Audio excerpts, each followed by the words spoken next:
नमस्कार प्यारे दर्शकों, मैं आपका ज्योतिष मित्र आदित्य द्विवेदी स्वागत करता हूं आपके अपने YouTube चैनल नक्षत्र तक में। अगर आप अपनी कुंडली का परामर्श चाहते हैं, अपने प्रश्नों के उत्तर चाहते हैं, समस्याओं का समाधान चाहते हैं, खराब ग्रह दशाओं के उपाय जानना चाहते हैं, कुंडली मिलान करवाना चाहते हैं या किसी शुभ मुहूर्त के बारे में जानकारी लेना चाहते हैं तो आप हमारे नंबर पर हमें कॉल कर सकते हैं या व्हाट्सएप मैसेज कर सकते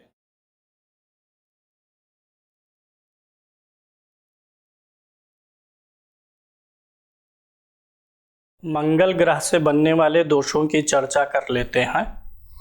जन्म कुंडली में मंगल से बने हुए दोष कौन कौन से होंगे और उनसे क्या क्या तकलीफें आ सकती हैं, इनके बारे में आप किसी भी कुंडली को देख के कैसे जानेंगे। पहले कुंडली का डायग्राम ले लेते हैं, फिर उसके बाद देख लेते हैं कि मंगल से कौन कौन से दोष बनते हैं। अगर आपकी कुंडली में मंगल महाराज सूर्य के साथ में हो तो कोई दोष नहीं बनाते हैं, चंद्रमा के साथ भी कोई दोष नहीं बनाएंगे, बुध के साथ भी कोई दोष नहीं बनाएंगे, बृहस्पति के साथ होंगे तो भी कोई दोष नहीं बनाएंगे, शुक्र के साथ भी कोई दोष नहीं बनाते। अगर ये शनि के साथ में होंगे तो एक प्रकार का दोष बनाएंगे, या राहु के साथ में होंगे तो भी दोष बनाएंगे, और केतु के साथ में होते हैं तो भी दोष बनाते हैं। यानी मंगल की जो खराब दोष वाली युतियां हैं वो शनि, राहु और केतु के साथ में बनती हैं। अब अगर मंगल शनि की युति कुंडली के किसी भी भाव में है तो मंगल और शनि दोनों एक दूसरे के प्रबल शत्रु हैं, घोर विरोधी हैं। जहां मंगल उत्तेजना का प्रतीक है और आक्रामकता का प्रतीक है, वहीं शनि धीमेपन का प्रतीक है और धैर्य का प्रतीक है। तो दो विपरीत चीज़ें जब एक ही भाव में बैठेंगी और दोनों एक दूसरे के प्रबल शत्रु भी हैं तो वहाँ उस भाव से संबंधित फलों में कमी आने की संभावनाएं बढ़ जाती हैं। मंगल शनि का एक साथ होना यह थोड़ा व्यक्ति के भाग्य में कमी कर देता है। अब जब भी इसके बारे में उपाय आदि की चर्चा हम करते हैं तो हमें यह देखना होता है कि मंगल और शनि में से हमारा कारक ग्रह कौन सा है। तो जो कारक ग्रह दोनों में से होता है उसके लिए हम स्टोन पहन लेते हैं, और जो आकारक होता है दोनों में उसकी वस्तुओं का दान करना चाहिए। तो मंगल और शनि की युति अच्छी नहीं है। अब मंगल की बात कर लें हम राहु के साथ में और केतु के साथ में, तो इस दोष का नाम बनता है अंगारक दोष। इस दोष को नाम दिया गया है अंगारक दोष। मंगल और शनि की युति के दोष को कोई नाम नहीं दिया गया है, लेकिन चूंकि शनि और राहु के गुण धर्म समान होते हैं तो इसमें अंगारक से ही जुड़ा हुआ एक शब्द अलग से विस्फोट योग जैसा कुछ बन जाता है, ऐसा आप बोल सकते हैं, विस्फोटक योग। मंगल और राहु की युति से अंगारक दोष बनेगा। अगर मंगल राहु किसी भी कुंडली में एक साथ हैं तो ये बड़ा ही अशुभ प्रभाव देने लगते हैं। चूँकि मंगल जो है ये हमारे शरीर की गर्मी है, उत्तेजना है, और राहु संक्रमण भी है। तो मंगल राहु की युति से व्यक्ति का रक्त जो है वो दूषित हो सकता है, खून की खराबी हो सकती है, जिसके कारण से शरीर पे कभी कभी दाने, घमौरियाँ, फोड़े फुंसी आदि होने की संभावनाएं रहती हैं। यह युति अगर अष्टम भाव में बन जाती है और द्वादश भाव में बन जाती है, छठे भाव में बन जाती है, तो व्यक्ति को स्वास्थ्य से संबंधित जटिल प्रक्रियाओं से गुजरना पड़ सकता है। यहाँ होने से पेट आदि का ऑपरेशन, यहाँ होने से चोट चपेट, एक्सीडेंट, अचानक दुर्घटना, यहाँ होने से कानूनी रूप से समस्याएं आ सकती हैं जीवन में। और भी समस्याएं आएंगी जो शरीर से जुड़ी हुई रहेंगी, स्वास्थ्य से जुड़ी हुई रहेंगी। पंचम भाव में मंगल राहु हो गया तो संतान के सुख में दिक्कत कर देगा। चतुर्थ में हो जाएगा तो गाड़ी और भूमि भवन से आपको अनकंफर्टेबल हो जाएगा, माता के स्वास्थ्य को पीड़ित करेगा। जिस किसी भी भाव में मंगल राहु या इसी के साथ में केतु को भी रखेंगे, जो प्रभाव राहु के साथ वही केतु के साथ। तो इस अंगारक दोष के प्रभाव से जिस किसी भी भाव में बनेगा, उस भाव से संबंधित अंगों में तकलीफ, उस भाव से संबंधित जो जीव तत्व है, रिश्ता है, उसको तकलीफ, उस भाव से संबंधित कार्य क्षेत्र में तकलीफ आदि होती है। सबसे अशुभ जो है अष्टम भाव में माना जाएगा, क्योंकि यह अचानक से जीवन में विपत्तियां, एक्सीडेंट वगैरह, दुर्घटना वगैरह करा सकता है। तो अब जब कभी भी मंगल राहु या मंगल केतु की युति है तो अंगारक दोष की शांति करनी चाहिए।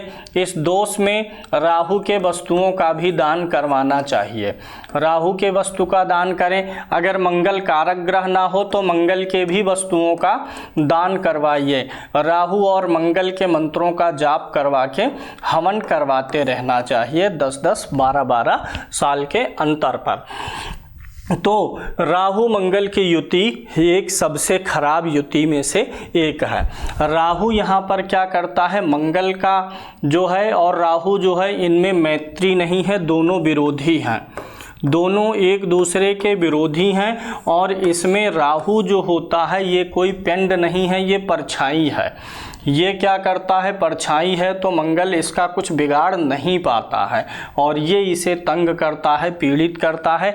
इसीलिए मंगल राहु की युति वाले जातक को जीवन में कई बार ऐसा होता है कि कुछ ना कुछ चोट चपेट लगे और शरीर से रक्त बहे, खून बहे। अब यहाँ पर अगर किसी की कुंडली मांगलिक हो, यानी मंगल यहाँ बैठा हो, इस भाव में हो, चतुर्थ में हो, सप्तम में हो, अष्टम में हो, और उसी के साथ में राहु या केतु में से कोई आ गया, यानी मांगलिक दोष के साथ साथ व्यक्ति की कुंडली में अंगारक दोष भी हो, तो वैवाहिक जीवन खराब हो जाता है या टूट जाता है। इस बात की संभावना और बढ़ जाती है। अब अगर किसी की कुंडली में यह अंगारक दोष बना हुआ है और यह अंगारक दोष एक ही नक्षत्र में बने, जैसा कि मैं हर बार आपको बताता हूं कि अगर नक्षत्र अलग अलग हैं दोनों ग्रहों के तो प्रभाव कम हो जाएगा, लेकिन एक ही नक्षत्र में अगर बना हुआ है तो इसका प्रभाव बढ़ जाएगा। अगर मंगल राहु अष्टम भाव में है और एक ही नक्षत्र में है तो जीवन में आप सतर्क रहिए, कुछ बहुत बड़ी मुसीबतें आएंगी। छठे भाव में है तो पेट का ऑपरेशन हो जाएगा, 12 में है तो जेल जाना पड़ सकता है। अगर ये दोनों अलग अलग नक्षत्रों में हैं तो कम प्रभावशाली, अगर एक ही नक्षत्र में हो गए तो और अधिक प्रभावशाली। अगर इन दोनों में से कोई एक या दोनों ही उग्र या क्रूर नक्षत्र में आ गए तो इसका प्रभाव तो बहुत ज़्यादा बढ़ जाता है। ये मैं आपको बता देता हूँ। उग्र या क्रूर नक्षत्र आप हर दोष में देख लिया करिए। अगर उग्र या क्रूर नक्षत्र का दोष है तो वो बहुत ही ज़्यादा प्रभावशाली हो जाता। तीनों पूर्वा फाल्गुनी, तीनों पूर्वा जो है ये उग्र नक्षत्र में आता। पूर्वा फाल्गुनी, पूर्वाषाढ़ा और पूर्वा भाद्रपद, ये हो गया आपका। इसके अलावा भी इसमें भरणी और मघा भी आएगा। ये हो गया आपका उग्र नक्षत्र। मान लीजिए किसी का अंगारक दोष इस भाव में बना है और नक्षत्र भी उग्र है, दो के दोनों अगर उग्र में है या क्रूर में तो व्यक्ति मर जाएगा दुर्घटना से, अग्नि क्रिया से, शस्त्र से, गोली से, बारूद से अकाल मृत्यु हो जाएगी। लेकिन अगर एक है तो थोड़ी संभावना बचती है कि व्यक्ति अंग वैकल्य होकर के बच जाए, अंगहीन होकर के बच सकता है, लेकिन बच सकता है, जरूरी नहीं है बचे। अन्य भी योग देखने पड़ेंगे। यानी ये जो है उग्र नक्षत्र में, यही नहीं कोई भी दुर्योग उग्र नक्षत्र में बनेगा तो बुरा ही होगा। यह तो बहुत विशेष रूप से बुरा हो जाता है क्योंकि ये दोनों ग्रह भी उग्र ही हैं और उग्र नक्षत्र में आ गए। मैं आपको तीक्ष्ण नक्षत्र भी बता देता हूँ जिसे दारुण नक्षत्र कहते हैं। अगर इस नक्षत्र में भी योग बनेगा तो बहुत बुरा होगा। आद्रा आ गया, ज्येष्ठा इसमें आ जाएगा, आद्रा नक्षत्र, ज्येष्ठा नक्षत्र, अश्लेषा नक्षत्र और इसके साथ साथ मूल नक्षत्र, ये आपके दारुण नक्षत्र हो गए। अगर कोई भी दोष कुंडली का इन नक्षत्रों में बनेगा तो बहुत ही बुरा प्रभाव देगा। उम्मीद है मंगल का यह दोष आपको समझ में आ गया होगा। प्रैक्टिस करिए और चीज़ों को तैयार करिए।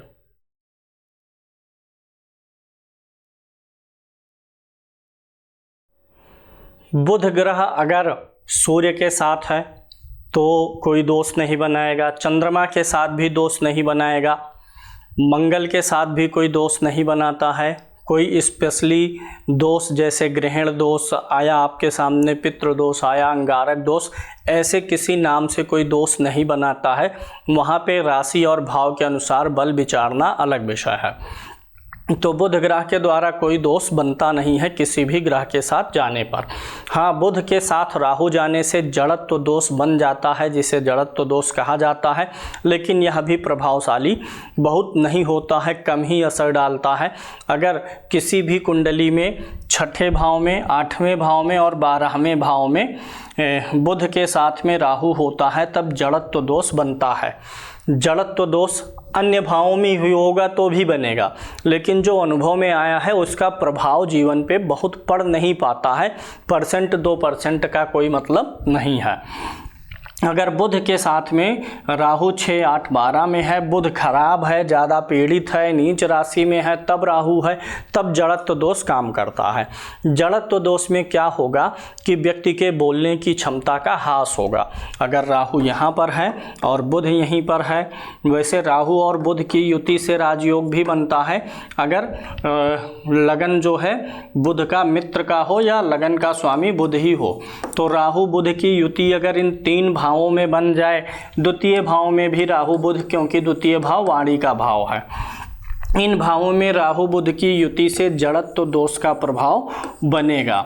और यह जड़त्व दोष जो है थोड़ा सा वाणी दोष उत्पन्न करता है और व्यक्ति को थोड़ा सा मानसिक रूप से कमज़ोर बनाता है। मानसिक रूप से मतलब क्या, बौद्धिक रूप से कमज़ोर बनाता है। मन का कारक तो चंद्रमा है और बुद्धि का कारक कौन है, बुध। तो बुद्धि जो है थोड़ा सा ये कमज़ोर करती है। व्यक्ति किसी काम को करने में, सोचने में ज़्यादा समय लेने लगता है, कभी कभी सोच ही नहीं पाता क्या करना है। लोग बोलते हैं तो वह उतना अटेंशन नहीं दे पाता है। जैसे मैं पढ़ा रहा हूँ आपको तो आप ध्यान दे के सुन रहे हैं, जितना ध्यान आप लगा पा रहे हैं उतना ही आपके दिमाग में चीज़ें जा रही हैं। तो जड़त्व दोष होने से व्यक्ति का ध्यान भंग होता रहता है, यानी बुद्धि में चीज़ें कम प्रविष्ट कर पाती हैं। तो राहु के साथ में बुध किसी भी भाव में होगा तो जड़त्व दोष होगा, लेकिन अन्य किसी भी भाव में राहु बुध की युति के ज़्यादातर लाभ ही देखे गए हैं, जबकि छठे, 8वें, 12वें और दूसरे भाव में यह दोष होने से व्यक्ति को थोड़ा सा बौद्धिक स्तर पर और वाणी के स्तर पर तकलीफ़ों का सामना करना पड़ता है। इस दोष में अगर हम राहु का उपचार करें, बुध का उपचार करें तो इस दोष के प्रभाव को कम किया जा सकता है। इस दोष का सबसे ज़्यादा प्रभाव तब होगा अगर बुध जो है पीड़ित हो, बुध अपनी नीच राशि में हो, बुध जो है 12 नंबर की गिनती मीन राशि पर हो जाए और तब राहु के साथ बैठेगा तो ज़्यादा प्रभाव पड़ जाएगा इस दोष का। वहीं अगर इस दोष में उग्र या क्रूर नक्षत्र शामिल होगा तो भी प्रभाव बढ़ जाएगा। लेकिन अच्छी बात यह है कि अन्य दोषों की तरह यह दोष केंद्र स्थानों में और त्रिकोण में बहुत ज़्यादा प्रभावशाली नहीं हो पाता है। तृतीय में, एकादश में बहुत ज़्यादा बुरा प्रभाव नहीं देता है। अगर ये 6, 8, 12 में और द्वितीय भाव में होता है तो ही यह ज़्यादा प्रभावशाली हो पाता है।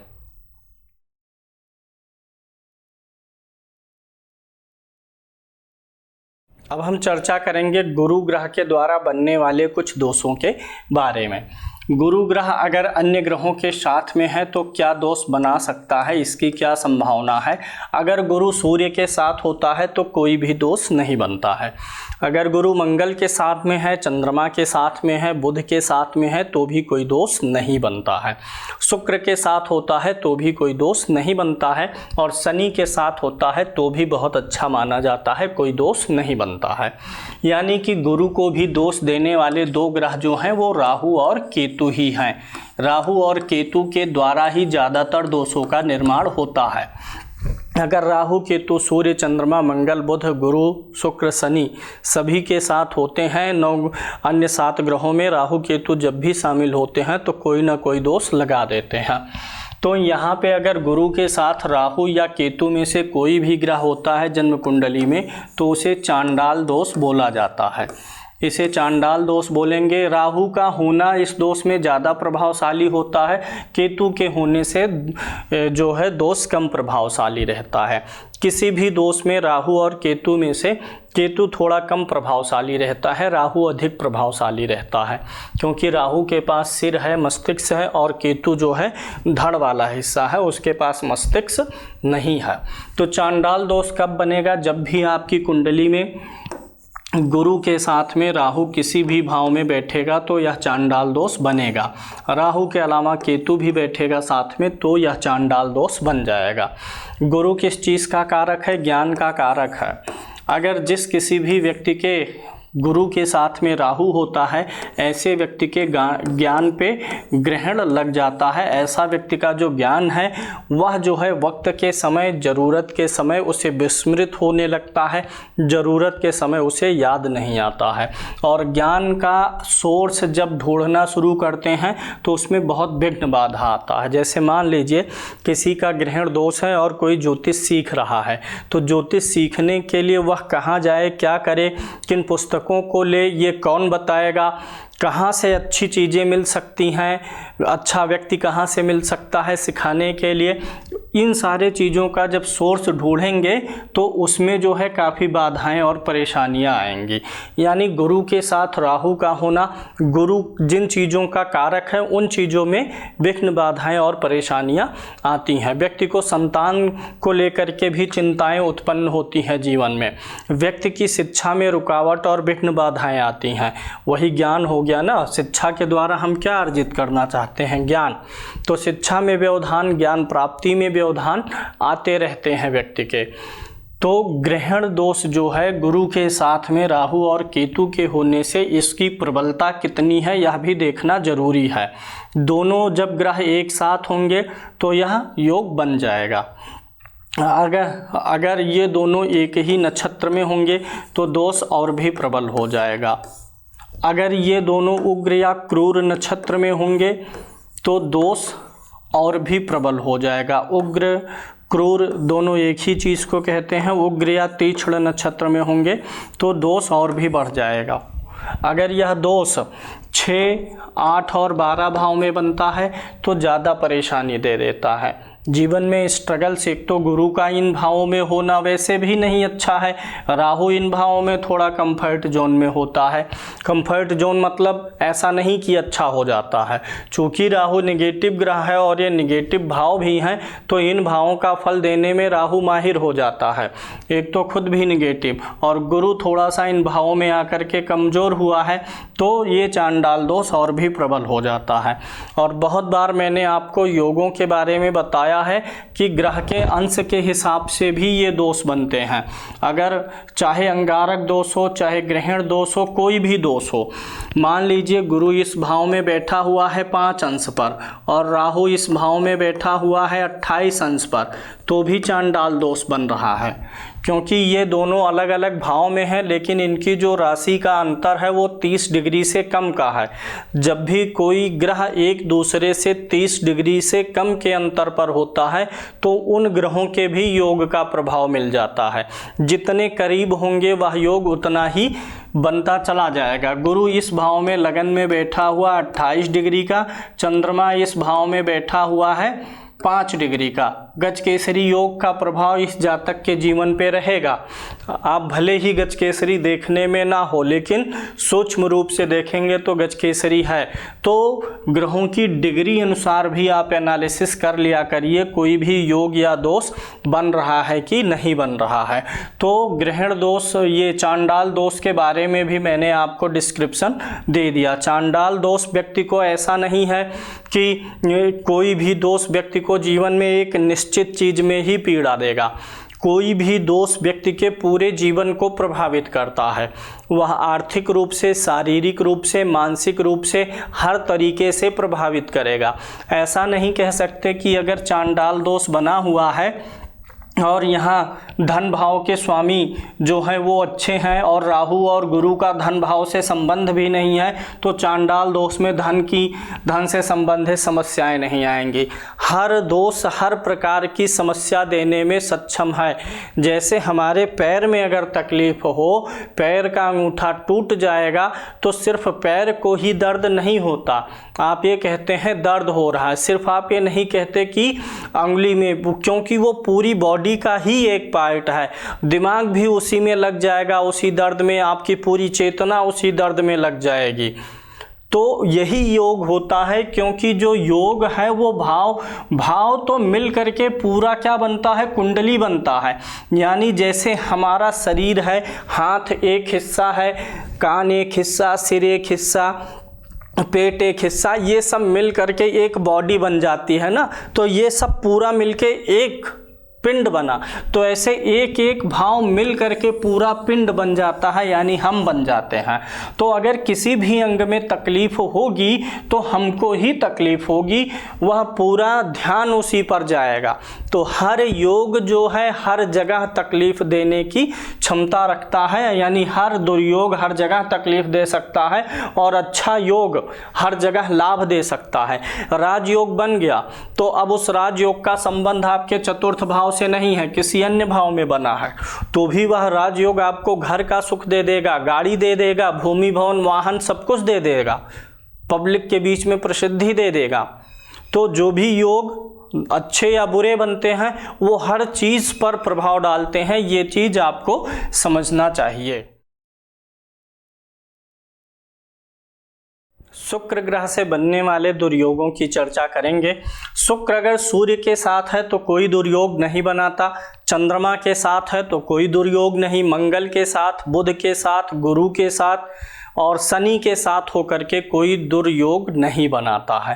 राहु और केतु के साथ होकर के छोटा सा दुर्योग बनता है जिसे भृगु चांडाल दोष कहते हैं। गुरु के साथ है तो चांडाल दोष है, वैसे शुक्र के साथ होने पर भी चांडाल दोष बनता है, लेकिन जितना गुरु के साथ होने पर राहु पीड़ित कर देता है दोष, राहु शुक्र के साथ होने पर पीड़ित नहीं कर पाता है। क्यों? क्योंकि राहु बुध के साथ में और शुक्र के साथ में होने पर उनके बल को बढ़ाने का काम करता है, किसी ना किसी प्रकार से उनको उनके माध्यम से आपको लाभ देने का भी प्रयास करता है, यानी निगेटिव प्रभाव भी कम रह जाते हैं लेकिन शुभ प्रभाव भी बढ़ते हैं। अगर शुक्र के साथ में आपका राहु बैठा है कुछ विशेष परिस्थितियों में है, जैसे बुध में आपको बताया गया था कि बुध और राहु के होने से जड़त्व दोष है, लेकिन वह कब प्रबल है, 6, 8, 12 द्वितीय में अधिक। तो ऐसे ही शुक्र के साथ राहु होने से जो भृगु चांडाल दोष बनेगा, भृगु चांडाल नाम रख लीजिए इसका, आप सीधे इसको चांडाल दोष भी बोल सकते हैं। भृगु चांडाल दोष जो बनता है, यहाँ पर शुक्र किस चीज़ का कारक है, वीर्य का कारक है। शुक्र किस चीज़ का कारक है, हमारा चरित्र जो है, हमारा जो है विपरीत लिंगी के प्रति आकर्षण। तो विपरीत लिंगी के प्रति जो आकर्षण है उसी से हमारा चरित्र बनता है। व्यक्तित्व अलग चीज़ है, चरित्र अलग चीज़ है। विपरीत लिंगी के प्रति आकर्षण भी ये जो है बढ़ाने लगता है, वीर्य में दोष उत्पन्न करने का प्रयास करता है। और जिसका भी शुक्र राहु के साथ होता है, जीवन में कई बार ऐसे व्यक्ति को सेक्सुअल डिसऑर्डर का सामना करना पड़ता है।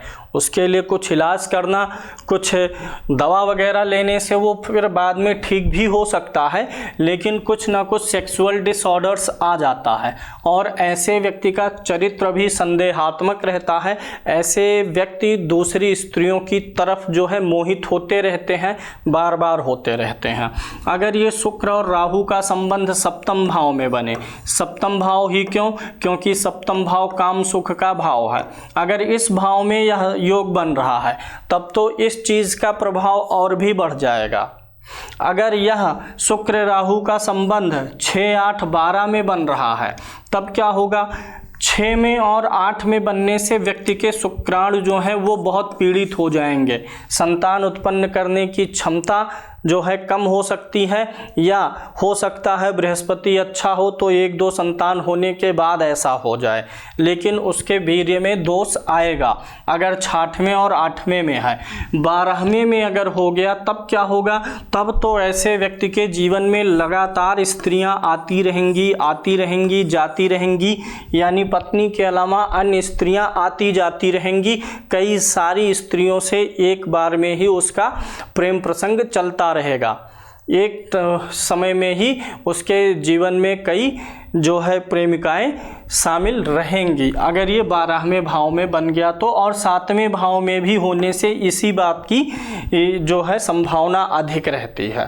तो यानी ये मुख्य रूप से थोड़ा सा अगर इस भाव में इन अन्य भावों में बन रहा है तो उतना ज़्यादा परेशानी का विषय नहीं है। हो सकता है जीवन में कभी कोई प्रेमिका रही हो, मतलब जो है वो व्यक्ति के स्वभाव में नहीं आएगा।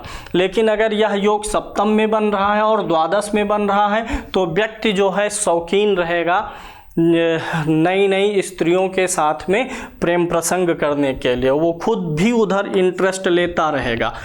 इन अदर भावों में होने पर इतना ज़्यादा बुरा प्रभाव नहीं है। हो सकता है कभी अपनी पत्नी के अलावा अन्य किसी स्त्री के साथ में भी प्रेम प्रसंग में रहा हो, लेकिन ऐसा नहीं रहेगा कि स्त्रियां आती रहें जाती रहें, ऐसा नहीं होगा। और 6 और 8 में होने पर शुक्र पीड़ित हो जाता है। ऐसे में व्यक्ति के जो है सेक्स पावर में वीकनेस और वीर्य के दोष के होने की संभावना अधिक होती है। और यहाँ भी वही चीज़ लगाएंगे, वही सूत्र कि राहु और शुक्र दोनों समान नक्षत्र में हैं, एक ही नक्षत्र में हैं या अलग अलग नक्षत्रों में बैठे हुए हैं, इस चीज़ का विचार करना बहुत ज़रूरी है। दोनों का नक्षत्र सेम है, दोनों का नक्षत्र अलग अलग है, उग्र या क्रूर नक्षत्र में है कि नहीं है, इन सारी चीज़ों का विचार करना पड़ता है। शनि ग्रह से बनने वाले दोष कौन से हो सकते हैं कुंडली में, उसकी चर्चा हम आज करने वाले हैं। शनि ग्रह से संबंधित दोष कब बनेगा, शनि चंद्रमा के साथ होता है तब दोष बनाता है, यानी शनि और चंद्र की युति दोष कारक है। कौन सा दोष बोलते हैं, विष दोष बोलते हैं, जिसके बारे में आपको चंद्रमा वाले विषय में जानकारी दी जा चुकी है, वहाँ पर चंद्र शनि की युति ली जा चुकी है, वही चीज़ है।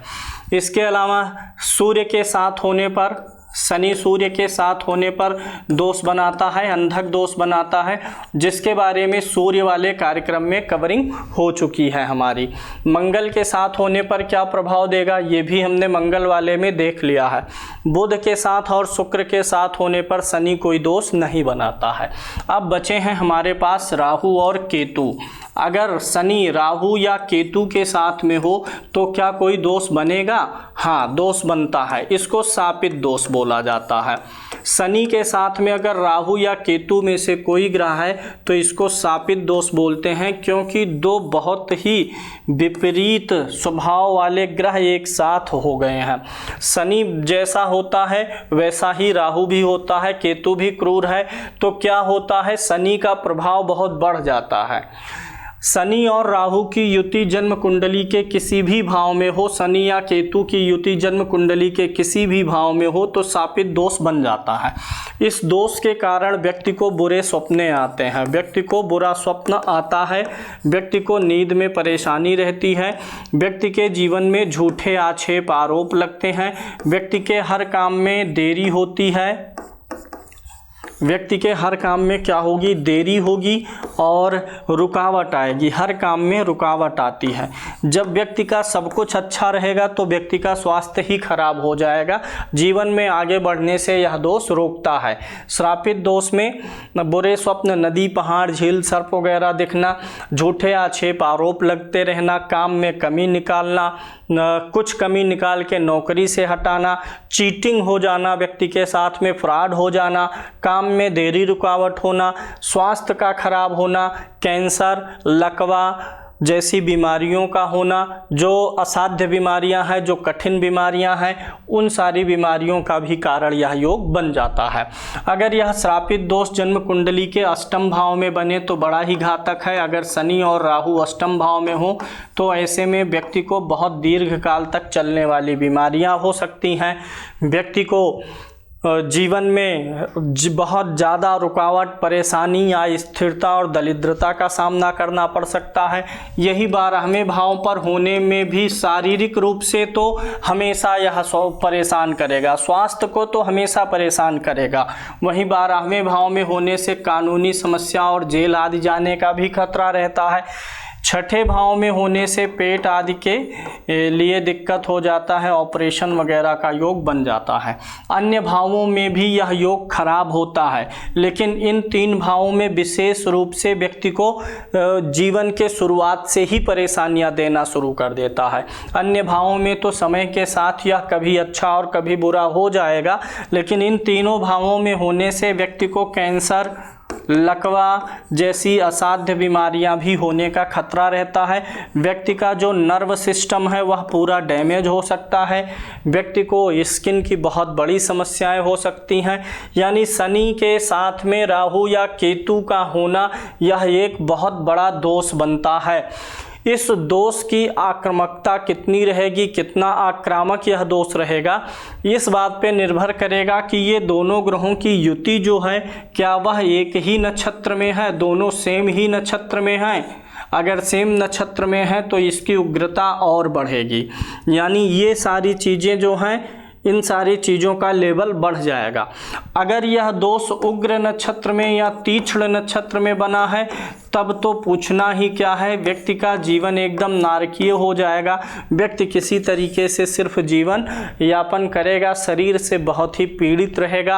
अच्छा, ऐसे में ज़रूरत पड़ने पर अपने लोग साथ भी छोड़ते हैं, जिसका शापित दोष होता है। ज़रूरत पड़ने पर दूसरे लोग आपको काम आ जाएंगे, लेकिन अपने लोग अपना साथ छोड़ देते हैं। अपने परिवार के लोग बहुत ज़्यादा ज़रूरत पड़ने पर आपकी मदद करने के लिए आगे नहीं आते हैं।